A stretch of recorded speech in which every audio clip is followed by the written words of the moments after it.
അപ്പൊ ദത്ത ഇന്ന് പോവാണ്. സൽമാൻ ഇപ്പൊ പോവാനായിട്ട് വണ്ടി വരും.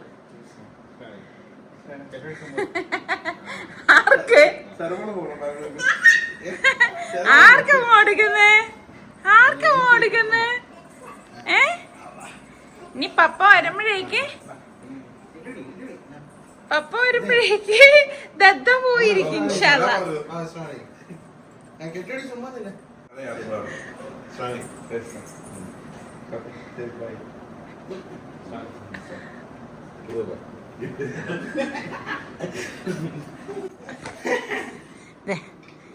നല്ല ചൂട് കാരണം സുലൂന് അടിച്ചു വെച്ചതാണ്. സലൂനുള്ളത് ഇതാ പിടിക്കുന്നത്.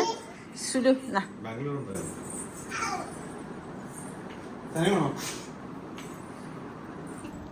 എന്താണ് ലൈറ്റ് ഒന്നും ഓഫ് ചെയ്യുന്നില്ല. ഇതാരാ ഇവിടെ ഇതൊക്കെ വലിച്ചിട്ടത്? ദത്തയ്ക്കൊരു ഉമ്മ കൊടുത്തേ. അല്ലേ വേണ്ട, ഞാൻ കൊടുക്കാം കേട്ടാ. ദത്തയ്ക്ക് ഉമ്മ കൊടുക്കുന്നോ ഞാൻ കൊടുക്കണോ? എന്നാ കൊടുക്ക.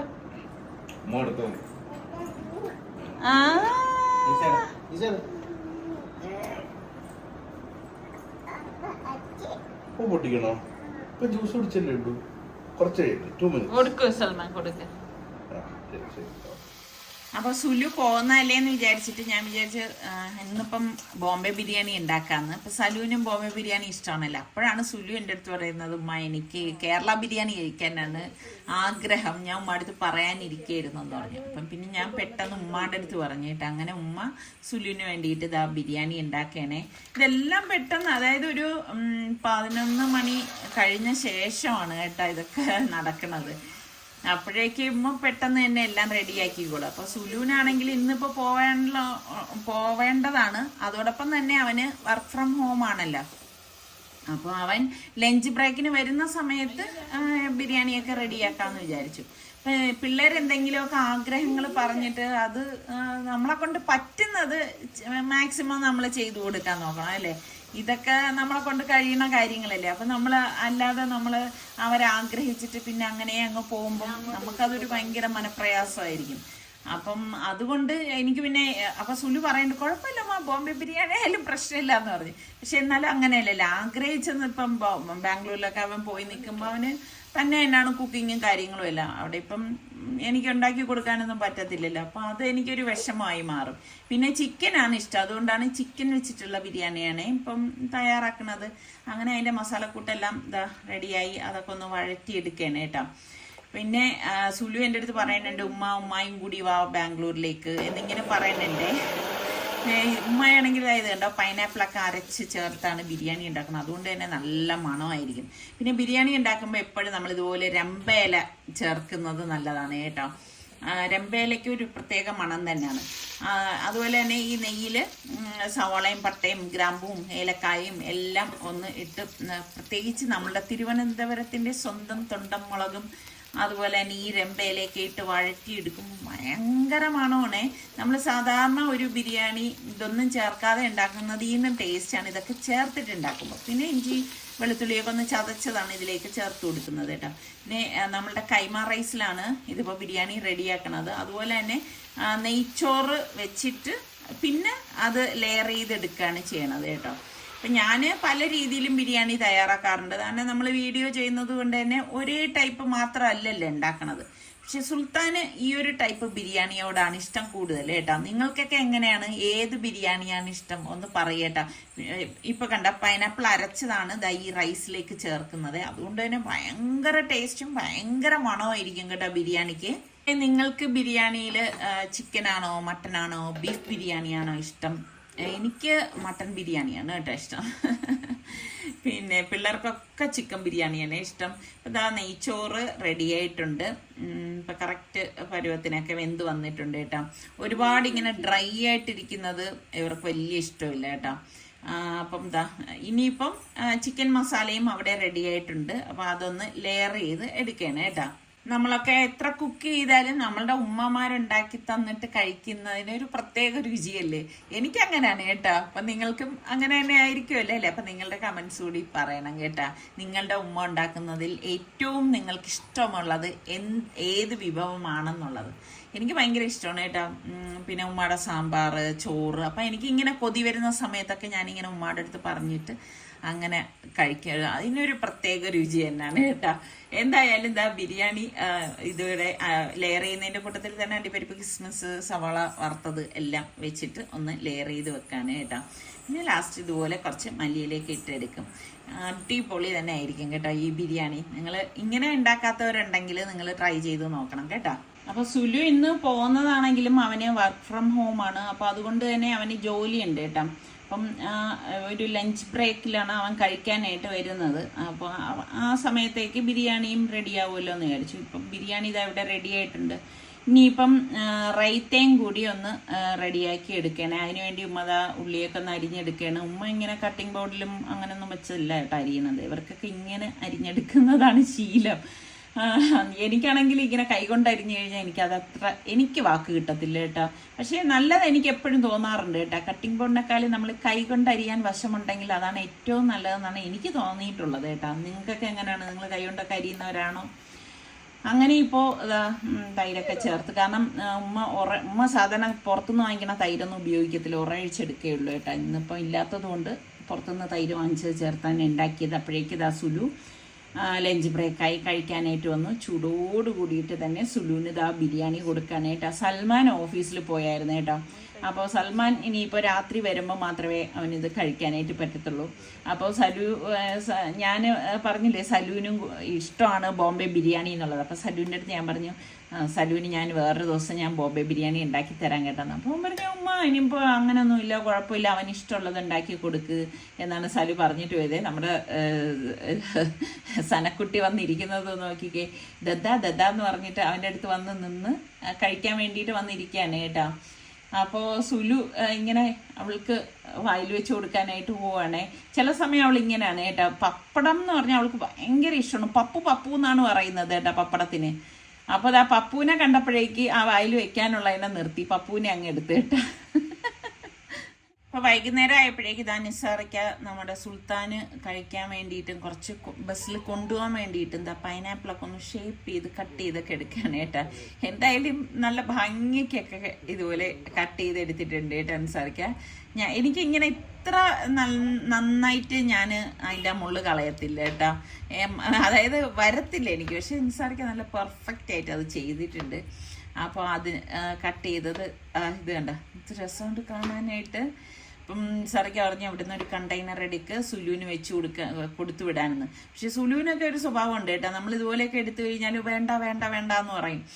അപ്പോൾ എന്തായാലും ഇതിപ്പം വാപ്പ ചെയ്തതായതുകൊണ്ട് ഒഴിവാക്കാൻ വഴിയില്ല. അങ്ങനെ സാറൊക്കെ അതെല്ലാം എടുത്തു. ഇപ്പം സുൽത്താൻ്റെ റൂമിലേക്ക് വന്നു. അവൻ ജോലി ചെയ്തുകൊണ്ടിരിക്കുകയാണ് കേട്ടോ. അപ്പോൾ അതിൻ്റെ ഇടയിൽ അവന് ഒരൊറ്റ ബാഗാണ് അവിടെ നിന്ന് ഇങ്ങോട്ട് കൊണ്ടുവന്നതേ. അപ്പോൾ ഇപ്പം ഇതെല്ലാം ഒന്ന് പാക്ക് ചെയ്ത് വേറൊരു ബാഗ് എടുത്തിട്ട് നിസാർക്ക് എല്ലാം ഒന്ന് കവർ ചെയ്ത് വെക്കുകയാണ് കേട്ടാ. ഇത് സൽമാനിക്ക് നിനക്ക് വേണ്ടിയിട്ട് ആൻഷാണ് ഒന്ന്, അജ്മല് റിച്ചുവിന്, മറ്റേ ഒരു ഇതും റിച്ചുവിന് ഒരെണ്ണം, നിനക്ക് ഒരെണ്ണം. ഇത് എന്ത് സ്നേഹം അല്ലേടാ, പാവം.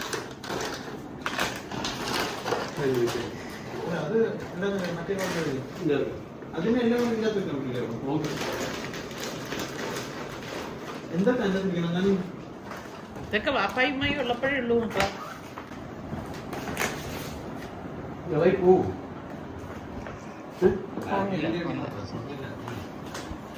പോവില്ല, അഡ്ജസ്റ്റ് ചെയ്തങ്ങ് വെച്ചാൽ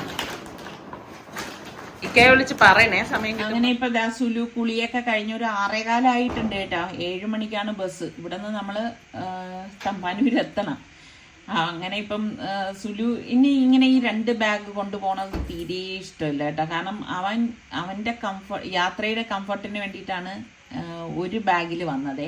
അപ്പോൾ ഇവിടെ നിന്ന് പോയപ്പം ഞാനാണ് അതും ഇതും എടുത്തൊക്കെ ബാഗിൽ വെച്ച് ഇങ്ങനെ ആയത്. പിന്നെ ഉമ്മ യാത്ര പറയാൻ വന്നിട്ടുണ്ടായിരുന്നു.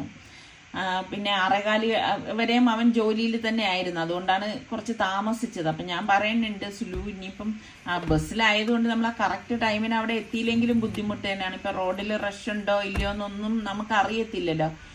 അങ്ങനെ ഇപ്പോൾ പിള്ളേരൊക്കെ വന്നിട്ട് പോകുമ്പോൾ ഒരു വിഷമം തന്നെയാണ്. ഇപ്പോൾ സുലു വന്നതിൻ്റെ കാര്യം അറിയാലോ, വോട്ട് ചെയ്യാനും അതോടൊപ്പം തന്നെ പാസ്പോർട്ട് റിന്യൂ ചെയ്യാനും കൂടിയിട്ടൊക്കെയാണ് വന്നിരുന്നത്. അപ്പം പോലീസ് വെരിഫിക്കേഷനൊക്കെ കഴിഞ്ഞിട്ടുണ്ട്. അപ്പം ഇനിയിപ്പോൾ എനിക്ക് തോന്നുന്നു ഏകദേശം ഒരാഴ്ചയൊക്കെ പിടിക്കുമായിരിക്കും പാസ്പോർട്ട് കിട്ടാനായിട്ട്. ഇപ്പൊ പിന്നെ റോഡിൽ നോക്കുമ്പോഴേക്ക് റഷും കാര്യങ്ങളും ഇല്ലാത്തത് കൊണ്ട് തന്നെ നമ്മൾ പെട്ടെന്ന് എത്തിയേട്ടാ. നമ്മളുടെ അവിടെ നിന്ന് ഒരു അരമണിക്കൂറോളം യാത്രയുണ്ട് ഇവിടെ വരാനായിട്ട്. റെയിൽവേ സ്റ്റേഷന്റെ നേരെ ഓപ്പോസിറ്റ് തന്നെയാണ് ഈ ബസ് സ്റ്റോപ്പേ. പിന്നെ സാറിക്കാക്ക് പിന്നെ യാത്ര അയക്കാനായിട്ട് അങ്ങോട്ടേക്ക് അകത്തേക്ക് വരാനൊന്നും പറ്റത്തില്ല, കാരണം കാറ് പാർക്ക് ചെയ്യാൻ സ്പേസ് കിട്ടത്തില്ലല്ലോ. പിന്നെ ഇവിടെ വണ്ടിയിൽ വെച്ച് തന്നെ യാത്ര പറഞ്ഞ് പോവാനേ പറ്റത്തുള്ളൂ. അങ്ങനെ സുലുവിന് സെക്കൻഡൊക്കെ കൊടുത്തിട്ട് അവന് മതി വരുന്നില്ല. അവൻ ഡോറൊക്കെ തുറന്ന് വാപ്പാക്ക് ഉമ്മയൊക്കെ കൊടുക്കുകയാണ് കേട്ടോ. സുലു ഇങ്ങനെയാണേ, ഒന്നും പുറത്ത് കാണിക്കത്തില്ല കേട്ടാ. ഭയങ്കര വീട്ടിൽ വന്നിട്ട് പോകുമ്പോഴേക്ക് ഭയങ്കര വിഷമമാണ്, നമുക്ക് നന്നായിട്ട് അറിയാം കേട്ടാ. സുലു അങ്ങനെ ഒരു ക്യാരക്ടറാണ് കേട്ടോ. പക്ഷെ പുറത്ത് ഭയങ്കര ധൈര്യശാലിയെ പോലെയൊക്കെ ഇങ്ങനെ നടക്കും കേട്ടോ. അതാണ് സുൽത്താൻ. എന്തായാലും നമ്മുടെ സനക്കുട്ടി ഇങ്ങനെ നടക്കുന്നുണ്ട്. സനക്കുട്ടി ഇപ്പൊ വിചാരിച്ചിരിക്കുന്നത് ദദ്ദയുടെ കൂടെ നമ്മളും ബാംഗ്ലൂരിലേക്ക് പോകുന്നു എന്നുള്ളതാണ് കേട്ടോ. അപ്പൊ ഞങ്ങൾ അവിടെ എത്തിയപ്പോഴുണ്ട് ബസ് വന്ന് കിടപ്പുണ്ട് കേട്ടാ. സാധാരണ നമ്മൾ വന്ന ശേഷമാണ് ബസ് കാണുന്നത്. അങ്ങനെ സുൽത്താന് നമ്മൾ യാത്ര പറയാണ്. അപ്പം സനക്കുട്ടിക്ക് ഇപ്പം മനസ്സിലായി നമ്മൾ കൂടെ പോകുന്നില്ല എന്ന്. എന്നാലും അവളിങ്ങനെ ദദ്ദ എന്നൊക്കെ പറഞ്ഞ് വളരെ ഹാപ്പിയിലായിരുന്നു കേട്ടോ ഇവിടെ എത്തിയപ്പോഴേക്ക്. കാരണം നമ്മളും കൂടെ ബസ്സിലേക്ക് നമ്മുടെ കൂടെ സുലുവിൻ്റെ കൂടെ നമ്മളും പോകുന്നു എന്നൊക്കെ വിചാരിച്ചുള്ള സന്തോഷമാണ് ആ കണ്ടതേ. അപ്പൊ ഇപ്പം സുലു ഉമ്മയൊക്കെ കൊടുക്കണ കണ്ടപ്പോൾ മനസ്സിലായി ഇല്ല ഇനിയിപ്പം ഞാൻ പോകുന്നില്ല. അപ്പം മുഖമൊക്കെ പെട്ടെന്ന് അങ്ങ് മാറി വളരെ സാഡായി കേട്ടോ അവള്. അങ്ങനെ സുലു ബസ്സിനകത്തേക്ക് കയറിയേട്ടാ. ഞാൻ എപ്പോഴേ ഇവിടെ വന്നു കഴിഞ്ഞാലും ഇവരുടെ സീറ്റിൽ പോയി ഇരിക്കുന്നത് വരെ ഞാനും ഒന്ന് പോകും കേട്ടാ. അങ്ങനെ കണ്ടിട്ട് പോകുമ്പോൾ ഒരു മനസ്സമാധാനം, അത്രേ ഉള്ളൂ, വേറെ ഒന്നും ഇല്ല കേട്ടാ. അപ്പൊ സുലു പറയുന്നുണ്ട് ഉമ്മയും ഫാബിയും പൊയ്ക്കോള്, വാപ്പ അവിടെ ഒറ്റയ്ക്കല്ലേ, കാരണം പാർക്കിംഗ് അവിടെ ശരിയല്ലല്ലോ. അപ്പൊ സനക്കുട്ടിയെ കുറച്ചു നേരം അവിടെ ഇരുത്തിയതാണ് കേട്ടോ. അപ്പൊ അവൾക്ക് ഭയങ്കര സന്തോഷം കേട്ടോ. അപ്പം ഇത് പിള്ളേരൊക്കെ ഇങ്ങനെ വന്നിട്ട് പോകുമ്പോഴേക്കും ഭയങ്കര വിഷമമാണേ. പിന്നെ ഈ കഴിഞ്ഞ പ്രാവശ്യം വന്നിട്ട് പോയ ഉടൻ തന്നെ സുലു വരുമെന്ന് സ്വപ്നത്തിൽ പോലും വിചാരിച്ചിരുന്നില്ല. അപ്പോഴാണ് പിന്നെ പെട്ടെന്ന് ഈ വോട്ട് ചെയ്യാനും ഒക്കെ വേണ്ടിയിട്ട് അവൻ വന്നത്. എന്തായാലും നിങ്ങളെല്ലാവരും ഇവർക്കൊക്കെ വേണ്ടിയിട്ട് പ്രാർത്ഥിക്കണം. നിങ്ങളുടെ പ്രാർത്ഥനയിൽ ഇവരെ എല്ലാവരെയും ഉൾപ്പെടുത്തണം. പിള്ളേരെ ഇതുപോലെ വന്നിട്ട് പോകുമ്പം ഭയങ്കര ഒരു പ്രയാസം തന്നെയാണ് കേട്ടോ.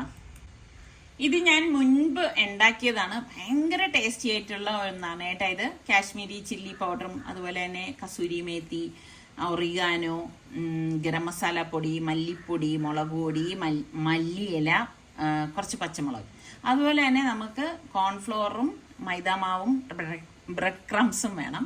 പിന്നെ പുഴുങ്ങിയ പൊട്ടറ്റോ ഇതുപോലെ ഒന്ന് പൊടിച്ചെടുക്കണം. അപ്പോൾ ഇത് നല്ല ഒരു റെസിപ്പി ആയതുകൊണ്ട് ഒന്നുകൂടി നിങ്ങളുടെ അടുത്ത് ഷെയർ ചെയ്യാമെന്ന് വിചാരിച്ചു. ഭയങ്കര ടേസ്റ്റാണ് ഇത്. അപ്പോൾ ആ പുഴുങ്ങിയ പൊട്ടറ്റോ നന്നായിട്ട് ഒന്ന് പൊടിച്ചെടുക്കണം. എന്നിട്ട് ഇതിലേക്ക് ഈ മസാലകളെല്ലാം നമുക്ക് ഇട്ട് കൊടുത്തിട്ട് നന്നായിട്ട് കൈകൊണ്ട് ഇതൊന്ന് കുഴച്ചു കൊടുക്കാം കേട്ടോ. ശരിക്കും പറഞ്ഞാൽ ഒരു ഡിഫറെൻറ്റ് ടേസ്റ്റാണ്. എന്നിട്ട് നമുക്ക് പാകത്തിനുള്ള ഉപ്പും കൂടി ഇതിലേക്ക് ചേർത്ത് കൊടുക്കണം. എന്നിട്ട് നമ്മൾ ഈ എടുത്ത് വെച്ചിരിക്കുന്ന പൊടികളില്ലേ, അതായത് കോൺഫ്ലോറും മൈദയും ബ്രെഡ് ക്രംസും ഇത്രയും കൂടി ചേർത്തിട്ട് എല്ലാം കുറേശ്ശെ ചേർത്താൽ മതി. നമ്മൾ എത്രയാണോ എടുക്കുന്നത് അതിനനുസരിച്ച് ഇതിൻ്റെ ഒക്കെ അളവുകളിൽ മാറ്റങ്ങൾ വരുത്താം കേട്ടോ. കൈകൊണ്ട് നന്നായിട്ട് ഇതുപോലെ ഒന്ന് കുഴച്ചെടുക്കണം കേട്ടോ. അപ്പോൾ ആ പൊട്ടറ്റോ നല്ലതുപോലെ ഒന്ന് ഉടഞ്ഞു വരണം, അതൊന്ന് പ്രത്യേകം ശ്രദ്ധിച്ചേക്കണേ. പൊട്ടറ്റോ നല്ലതുപോലെ ഒന്ന് വെന്ത് കിട്ടണം, എങ്കിൽ മാത്രമേ നമുക്ക് നല്ല രീതിക്ക് ഇത് ഉടച്ചെടുക്കാനായിട്ട് സാധിക്കത്തുള്ളൂ. അപ്പോൾ അത് ഞാൻ അവിടെ കുഴച്ചെടുത്ത് വെച്ചിട്ടുണ്ട്. പിന്നെ നമുക്ക് വേണ്ടത് കുറച്ച് മൈദാമാവും കോൺഫ്ലോറും കൂടി മിക്സ് ചെയ്തതാണ് കേട്ടോ. ഇതിലേക്ക് കുറച്ച് വെള്ളം ഒഴിച്ചിട്ട് നമുക്ക് ഇതൊരു പേസ്റ്റ് രൂപത്തിലാക്കിയെടുക്കാം. നന്നായിട്ട് ഒന്ന് ഒരു വിസ്ക് കൊണ്ട് ഇതുപോലെ ഒന്ന് ഇളക്കിയെടുക്കണം കേട്ടോ. കട്ടയില്ലാതെ ഒന്ന് കുറച്ച് വെള്ളം ഒഴിച്ചിട്ട് ഇളക്കിയെടുക്കണം. പിന്നെ വളരെ എളുപ്പം നമുക്ക് ഉണ്ടാക്കിയെടുക്കാൻ പറ്റുന്നതാണ്. പിന്നെ ഇതിലേക്ക് വേണ്ടിയിട്ട് ബ്രെഡ് ക്രംസ് വേണം. ഇനി ബ്രെഡ് പൊടിച്ചെടുത്തായാലും മതി. പിന്നെ ഞാൻ ഈ ഒരു മോൾഡ് എടുത്തിട്ടുണ്ട്. ആ ഒരു കുപ്പിയുടെ അടപ്പോ അങ്ങനെ എന്തെങ്കിലും ആയാലും മതി. എൻ്റെ കയ്യിൽ ഈ മോൾഡ് ഉള്ളത് കൊണ്ടാണ് ഞാൻ ഈ ഒരു മോൾഡ് എടുത്തത്. ചെറിയ റൗണ്ടേ എടുക്കാവൂ, വലുത് എടുക്കരുത് കേട്ടോ. അത് പ്രത്യേകം ഒന്ന് ശ്രദ്ധിച്ചേക്കണേ. ഇത് മോൾഡാകുമ്പോൾ പെട്ടെന്ന് നമുക്ക് ഇതിലേക്ക് വെച്ചിട്ട് ഇളക്കിയെടുക്കാനായിട്ട് പറ്റും. ഇനി നിങ്ങൾ അടപ്പ് ആണ് എടുക്കണമെങ്കിൽ ചെറിയൊരു തുണി വെച്ചിട്ടേ തുണി നനച്ച് അതിൽ വെച്ചിട്ട് ഇതുപോലെ എടുത്തു കഴിഞ്ഞാലും ഈസി ആയിട്ട് നമുക്ക് ഇളക്കിയെടുക്കാൻ പറ്റും കേട്ടോ. എന്നിട്ട് ഇതാ ഇതുപോലെ നമുക്കൊന്ന് ഷേപ്പ് ചെയ്തെടുക്കാം. എന്താ മോൾഡ് ആയതുകൊണ്ട് ഇങ്ങനെ ഒരു സൗകര്യമുണ്ട് കേട്ടോ. ഞാൻ പറഞ്ഞില്ലേ, തുണി വെച്ചിട്ട് നമ്മൾ എടുത്താലും ഇതുപോലെ തന്നെ നമുക്ക് എളുപ്പത്തിന് ഇളക്കിയെടുക്കാനായിട്ട് സാധിക്കും. എന്നിട്ട് നമുക്ക് സെൻറ്ററിൽ ചെറിയൊരു ഹോളുള്ള ഇതുപോലെ റൗണ്ടുള്ള ഒരടപ്പ് വെച്ചിട്ട് ഞാൻ തുളയുണ്ടാക്കുകയാണ് കേട്ടോ. ഒരു വടയുടെ ഷേപ്പാണ് എടുക്കുന്നത്. അപ്പോൾ ഇത് പൊട്ടറ്റോയുടെ ആ ഒരു ഇതായതുകൊണ്ടാണ് നമ്മൾ ഈ ഒരു ഷേപ്പിൽ എടുക്കുന്നത്. കണ്ട, ഒരു വടയുടെ ഷേപ്പായില്ലേ, ഉഴുന്നുവടയുടെ ഷേപ്പിലാണ് നമ്മളിത് എടുക്കുന്നത്. അപ്പം ഇനി ഇരിക്കുന്നതെല്ലാം നമുക്ക് ഈ ഒരു രീതിയിൽ വേണം ഷേപ്പ് ചെയ്ത് എടുക്കാനുള്ളത് കേട്ടോ.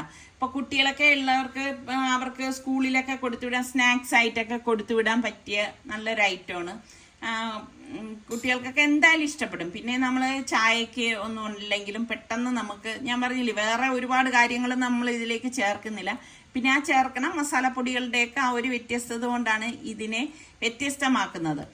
നല്ല ടേസ്റ്റാണ് കേട്ടോ. നിങ്ങൾ ഫ്രീ ആയിട്ടിരിക്കുന്ന സമയത്ത് ഉണ്ടാക്കണമെങ്കിൽ ഒരു പ്രാവശ്യമെങ്കിലും ഒന്ന് ഉണ്ടാക്കി നോക്കിയിട്ട് ഫീഡ്ബാക്ക് കൂടി തരണം കേട്ടോ. അതുപോലെ തന്നെ ഞാൻ എപ്പോഴും പറയണം എന്ന് വിചാരിക്കുക, സബ്സ്ക്രൈബ് ചെയ്യാതെ കാണുന്ന ആരെങ്കിലും ഒക്കെ ഉണ്ടെങ്കിൽ നമ്മളുടെ ചാനൽ ഇഷ്ടപ്പെടുകയാണെങ്കിൽ നിങ്ങൾ സബ്സ്ക്രൈബ് ചെയ്യണം. അതുപോലെ ആ ബെല്ലൈക്കൺ പ്രസ് ചെയ്യണം. അപ്പോഴേ നമുക്ക് അതിൽ ഓൾ എന്നൊരു ഓപ്ഷൻ കാണും കേട്ടോ. അതും കൂടി പ്രസ് ചെയ്യുമ്പോഴാണ് നിങ്ങൾക്ക് നോട്ടിഫിക്കേഷൻ കിട്ടുന്നത്. എന്നിട്ട് ഇതാ നമുക്ക് ഈ ഓരോ വടയും ഈ മൈദ നമ്മൾ കലക്കി വെച്ചില്ലേ, അതിലേക്കൊന്ന് മുക്കിയിട്ട് ബ്രെഡ് ക്രംസിൽ കോട്ട് ചെയ്തെടുക്കാം കേട്ടോ.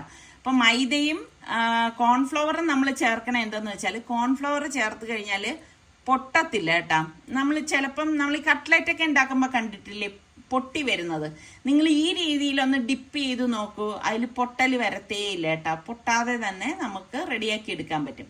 അപ്പോൾ ഇതാ ഇതുപോലെ നമുക്ക് എല്ലാം ഒന്ന് കോട്ട് ചെയ്തെടുക്കാം കേട്ടോ. ഞാൻ പറഞ്ഞില്ലേ, ഇപ്പം നമുക്ക് രാവിലെയൊക്കെ നമ്മൾ ഫ്രീ ആയിരിക്കുന്ന സമയത്ത് ഇത് റെഡിയാക്കി ഫ്രിഡ്ജിൽ വെക്കുകയാണെങ്കിൽ വൈകുന്നേരം ചായക്ക് വേണ്ടിയിട്ട് നമുക്ക് ഉണ്ടാക്കാം. പിന്നെ ഗസ്റ്റ് ഒക്കെ വരുന്ന സമയത്ത് നമുക്ക് ഈ രീതിയിൽ ഉണ്ടാക്കി കൊടുക്കാനായിട്ട് പറ്റും കേട്ടോ. അപ്പോൾ ഇങ്ങനെ എല്ലാം നമുക്ക് ഈ ഒരു രീതിയിൽ തന്നെ കോട്ട് ചെയ്ത് പാത്രത്തിലേക്ക് മാറ്റാം. ഇവിടെയെല്ലാം ഞാൻ എടുത്തിട്ടുണ്ട്. ഇനിയിപ്പം എണ്ണ ചൂടാക്കാനായിട്ട് വെക്കണം. നല്ലതുപോലെ ചൂടായ ശേഷം തീ ഒന്ന് കുറച്ച് കൊടുക്കണേ, അല്ലെങ്കിൽ പെട്ടെന്ന് കരിഞ്ഞു പോവും. പിന്നെ ഒന്നുമില്ല, നമ്മൾ കട്ട്ലറ്റിന് നമ്മൾ പൊരിച്ചെടുക്കത്തില്ലേ, ആ ഒരു രീതിയിൽ തന്നെ എണ്ണയിൽ തിരിച്ച് മറിച്ചു വിട്ട് പൊരിച്ചെടുത്താൽ മതി. നല്ല ടേസ്റ്റാണ് കേട്ടോ. പിന്നെ ഇത് ചൂടോടുകൂടി തന്നെ കഴിക്കാൻ നോക്കണേ. ചൂടോടുകൂടി കഴിക്കുമ്പോഴാണ് നല്ല ടേസ്റ്റ് കേട്ടോ. തണുത്ത് കഴിഞ്ഞാൽ വലിയൊരു ടേസ്റ്റ്, നമുക്ക് ആ ചൂടോടുകൂടി കഴിക്കുന്ന ആ ഒരു ടേസ്റ്റ് തണുത്തിട്ട് വരത്തില്ല കേട്ടോ. പക്ഷെ നല്ല ചായക്കൊക്കെ പറ്റിയ നല്ല ഒരു സ്നാക്കാണ്. അപ്പം എന്തായാലും നിങ്ങൾ ഇന്ന് ട്രൈ ചെയ്ത് നോക്കണം. പിന്നെ ഇഷ്ടപ്പെടുകയാണെങ്കിൽ ലൈക്ക് ചെയ്യാനും ഷെയർ ചെയ്യാനും ഒന്നും മറന്നു വരുത് കേട്ടാ. അപ്പം ഇങ്ങനെ ഓരോന്നും ഞാൻ ഇതുപോലെ ഇട്ടിട്ട് ഫ്രൈ ആക്കി എടുക്കുകയാണ് കേട്ടാ. ഞാൻ പറഞ്ഞില്ലേ, തീ കുറച്ച് വെച്ചിട്ടേ നമ്മളിത് ഫ്രൈ ആക്കി എടുക്കാവൂ. അല്ലാതെ തീ കൂട്ടി വെച്ച് പെട്ടെന്ന് ജോലി ഒതുക്കാനായിട്ട് ഫ്രൈ ആക്കാമെന്ന് എടുത്തി കഴിഞ്ഞാൽ ആ കറക്റ്റ് ആ ഉള്ളൊന്നും നേരായ രീതിയിൽ അത് വെന്തെന്ന് വരില്ല കേട്ടോ. അപ്പം ഇത് കറക്റ്റ് ആ ഒരു നല്ല ഒരു ക്രിസ്പിനെസ് കിട്ടണമെങ്കിൽ ഈ ഒരു രീതിയിൽ നമ്മൾ ഫ്രൈ ആക്കി എടുക്കണം. നല്ല ഒരു ഗോൾഡൻ കളർ ആകുമ്പോഴേക്കും നമുക്കിത് എണ്ണയിൽ നിന്ന് മാറ്റാം.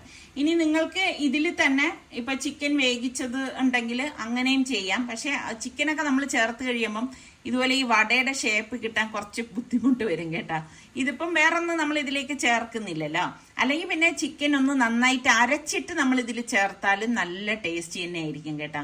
എന്തായാലും നിങ്ങൾ ഒരു പ്രാവശ്യമെങ്കിലും ഇതൊന്ന് ട്രൈ ചെയ്ത് നോക്കിയിട്ട് എനിക്ക് ഫീഡ്ബാക്ക് തരണം കേട്ടോ, ഇഷ്ടപ്പെട്ടോ ഇല്ലയോ എന്നൊക്കെ ഉള്ളത്. അപ്പോൾ ഓരോന്നും ഞാൻ ഇതുപോലെ ഒന്ന് ഫ്രൈ ആക്കി എടുക്കേനെ കേട്ടോ. നിങ്ങൾ നമ്മളുടെ പഴയ വീഡിയോസൊക്കെ കാണുകയാണെങ്കിൽ മനസ്സിലാവും, ഒരുപാട് വെറൈറ്റി ആയിട്ടുള്ള സ്നാക്സും അതുപോലെ ഡിന്നർ റെസിപ്പിയും ലഞ്ച് റെസിപ്പിയും ഒക്കെ നമ്മൾ പോസ്റ്റ് ചെയ്തിട്ടുണ്ട്. പുതിയ ആൾക്കാരോടാണ് പറയണത് കേട്ടോ. നിങ്ങൾ സെർച്ച് ചെയ്ത് നോക്കിയാൽ നിങ്ങൾക്ക് മനസ്സിലാവും. എന്തായാലും ഇതെല്ലാം ഞാനിപ്പം ഫ്രൈ ആക്കി എടുത്തിട്ടുണ്ട്. ഇനിയിപ്പം നമുക്ക് അടുത്ത് നല്ല റെസിപ്പി അടിപൊളി വ്ളോഗായിട്ടൊക്കെ കാണാം. അതുവരയ്ക്കും എല്ലാവർക്കും ബൈ.